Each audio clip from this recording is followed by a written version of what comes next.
By default, ASP.NET Core do not serve static files. Some people can ask, what are these static files?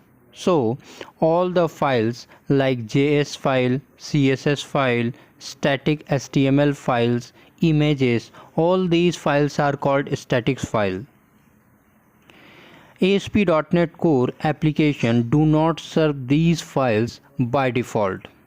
So, to use these files in our application, we need to inject usestaticfile middleware in configure method of startup class.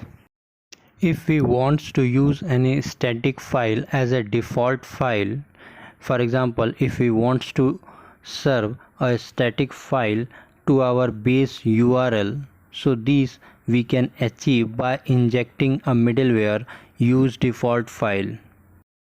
useDefaultFile will only work if our default files are with any one of name like default.htm, default.html, index.htm and index.html. Up till now, we have seen two middlewares for serving static files and using any static files as a default file. These middlewares are app.use default file and app.use static files.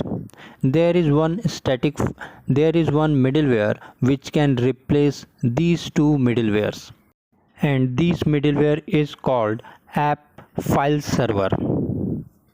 So, use file server can serve static file as well as it can set any HTML page as a default page.